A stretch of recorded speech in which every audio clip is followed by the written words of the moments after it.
As good things happen to you, the probability that more good things will happen increases. Right, so because once you're famous, people give you all sorts of opportunities to do other things, right? So your success doesn't go like this. It goes like this, 0, 0, 0, skyrocket. That's how it works. But getting from zero to one, if you're starting a business, the hardest customer you'll ever get is your first one, and then the second hardest one will be your second one. It's virtually impossible to get a first customer, because they're going to say to you, first of all, you're going to be selling to people who are basically conservative.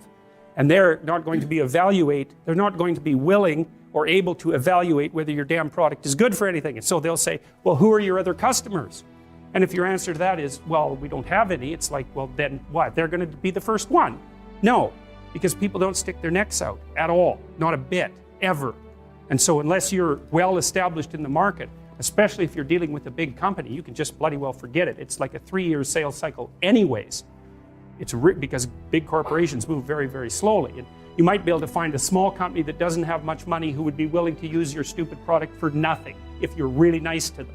And you can get one customer that way. It's very, very difficult. And so you'll end up, and what do you think the royalty, just out of curiosity? So I've written a book. It's going to be published by Penguin Random House in January. What do you think the royalty is for an author on a book? So you make something creative, you get a percentage of the sale. What do you think the percentage is? Just out of curiosity. Guess.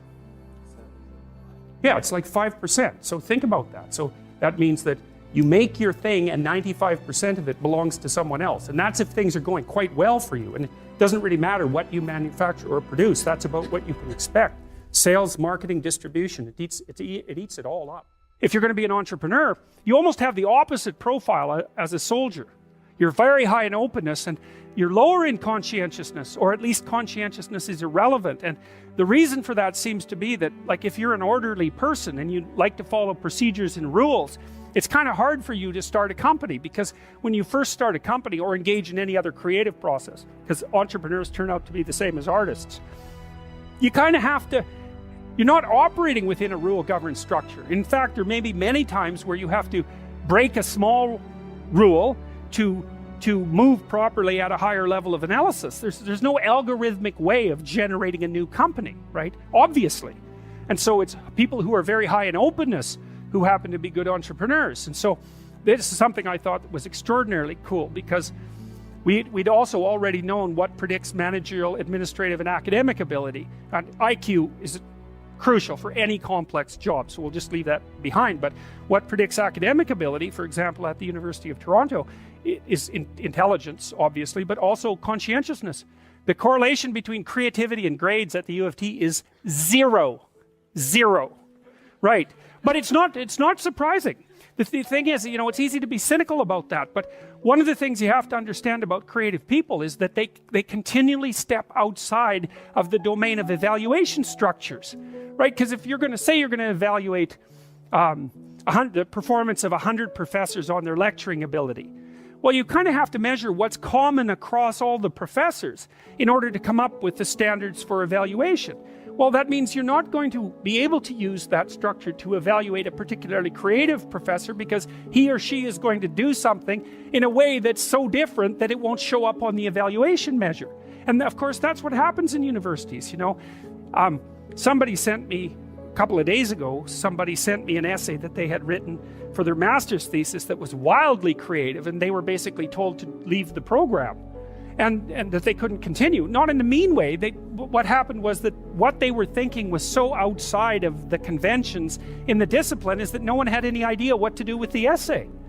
So and that's really the lot of creative people, right? They're always stepping outside of evaluation structures. And so it's not that surprising that the relationship between creativity and grades at the U of T is 0. We found out as well, by looking at graduate student performance across multiple institutions, that there was a negative correlation between creativity and graduate school performance. It wasn't even 0, it was worse than negative. Being creative was negative. And you think, well, that could make you cynical as well, but you can't be cynical in that way, because one of the things that happens in science is that science tends to progress incrementally rather than in great leaps. Now and then someone comes along who blows the structure out of a science and advances it ridiculously, like Einstein. But Like, most people aren't Einstein, and maybe thank God for that. Most of the time, you're in a discipline, you understand the discipline, and then once you've developed understanding of the discipline, you know what the next micro question is that should be answered. And part of the reason that science is so powerful is because it allows people who aren't genius level creatives to make real advances in the generation of knowledge, one tiny micro step at a time. Doesn't matter if there's 100,000 people doing it and each of them is making a micro step, man. We're zipping along as fast as we possibly want to zip along. And so it turns out to be conscientiousness that's the excellent predictor of graduate student performance. That's the best predictor for law. It's the best predictor for managerial positions. It's the best predictor for administrative positions. Anything that has a structure of rules that needs to be applied, conscientiousness is a great predictor.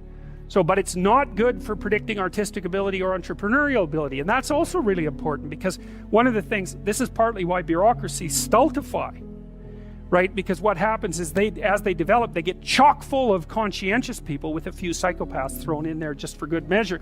They get chock full of conscientious people busily zooming efficiently down a single track, and then all of a sudden the landscape shifts and they're going very, very efficiently in exactly the wrong direction, and then the whole bloody thing falls apart. So you need to have some creative wingnuts in your organization to come up with completely absurd ideas that might just on the off chance be true. And so creativity is strange in that manner too, because it's a high risk, high return game. You're a lot safer in your life to find a functioning entity and to operate as a cog within it, as long as the entity keeps functioning. Because if you're creative and you go off on tangents all the time, there's some probability that one of those tangents is going to be exactly what is needed at the time, and you're going to become hyper successful as a consequence. But there's much more probability that even though some of your ideas might be highly valuable, the probability that this is the right time and place for them is extraordinarily low. So to produce a successful creative product, for example, in the marketplace, you need a ridiculous combination of creativity so that you keep generating ideas, and then a network around you of people who have skills that you don't, and then the production of a product, let's say, whatever that happens to be, that's actually in demand by the marketplace at exactly that moment, and that someone else hasn't already done better. So the sensible thing to tell anybody who wants to be creative is, that's stupid. You shouldn't do it. It's your probability of success is so low that it's better just to do something sensible. But the problem with that is that creative people can't do that because they're creative. And if they shut down their creativity, it's like an extrovert who's gone to live in in an isolated cell. A creative person who isn't being creative, they just wither and die. So they're stuck with it.